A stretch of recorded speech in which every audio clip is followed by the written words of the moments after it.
So the final boss on the left side path is the Pari of Plenty. She has 4 different variant mechanics, 2 going down the left side fence, and then 2 going down the broken side of the fence. So basically the first thing she does is auto attacks just like any other boss, and then she does her raid wide heat burst. Mitigate and of course heal yourself as necessary. And then she's going to summon her carpet to do fire flight. So Fire Flight, she's going to go through 3 different sections of the arena. She's going to do rectangular AoEs as she's going along this path, so try not to be next to her. Melees, try to do your distance attack, otherwise you're just basically going to wait until she comes back and does this. The Sun Circlet. This is going to be a donut AoE and it's pretty fast, so make sure you're underneath her. You guys can gap close to her to get to her faster, but don't do it too early. And then she's going to do this yet again. So she's going to do this twice in a row.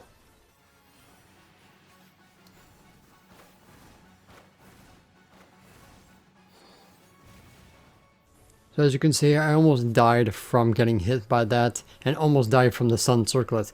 So right after that, she's going to do Heat Burst, which is the raid wide yet again. Next is going to be right or left, fire, flight, 2 knights. Basically, she's going to rotate and half room cleave in the direction that she's pointing.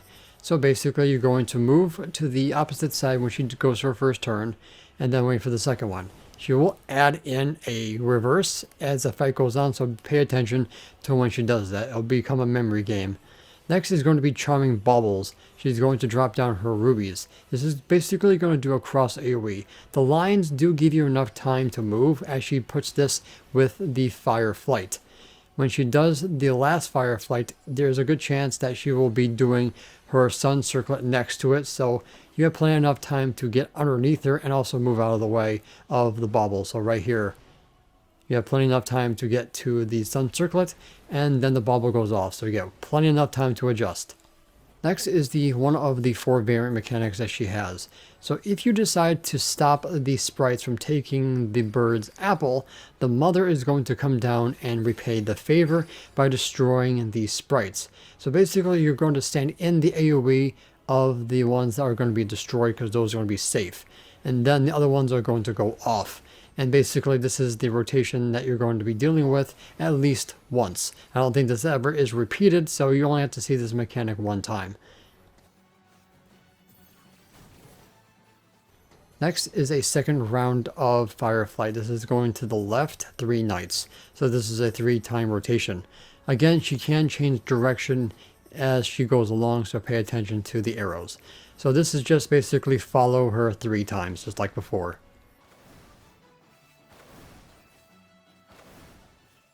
After that, she's going to do Spurting Flames, which is a damaging AoE, so make sure that you damage reduction and heal after it is gone off.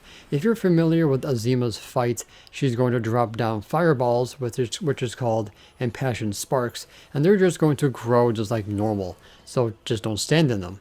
So basically she's going to do that, and then she's going to do another finishing raid wide right after.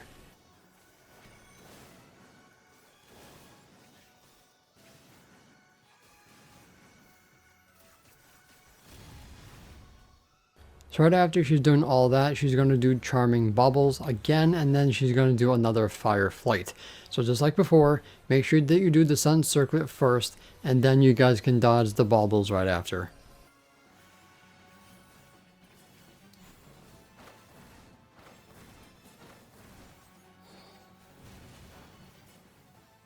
So right after all that is done, she's going to do another Heat Burst, followed by another 3-night rotation, and I think this is the rotation where she actually does the opposite direction.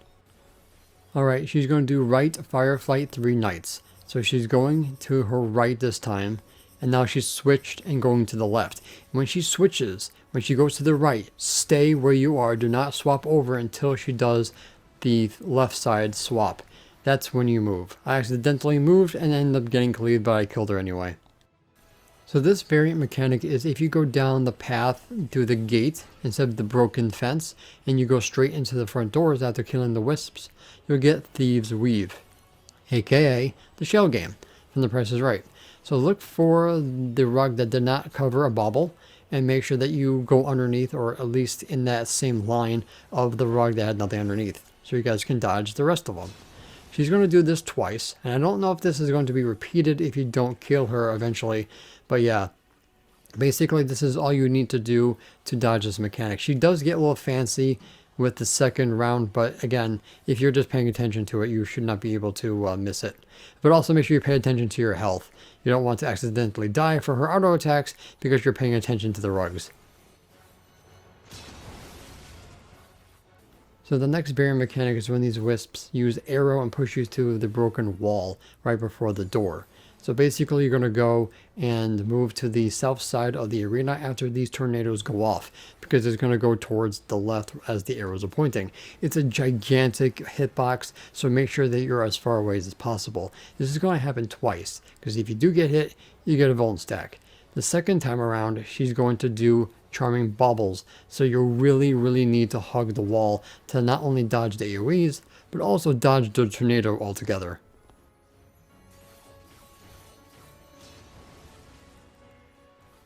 And the last variant mechanic is for all you heartless monsters out there who let the fairy take the bird's apple. I'm kidding.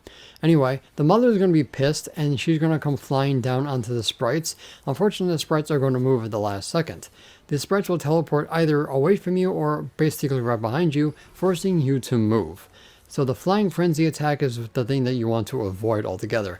This should be the only time you see this mechanic, so once you see it, it's going to be gone for the rest of the fight. And that is going to be how you fight the Pari of Plenty for all the variants and of course the main mechanics of the fight altogether. Alright guys, so thank you guys so much for watching. Don't forget to check out the rest of my channel for more Final Fantasy XIV content, and I'll see you guys in the next one. And that's it for today's video. Thank you guys so much for watching. Don't forget to leave a like, comment, and subscribe to my channel if you're new for more Final Fantasy XIV content and help with the YouTube algorithm. If you guys want to support my channel even further, consider becoming a YouTube member, Patreon supporter, or help me on Ko-Fi. The links for those will be in the description down below, as well as my Discord. And the extra special shout out to the members on screen. So until next time, if you ever walk in the glorious light of Lord Bahamut, and always remember to keep forging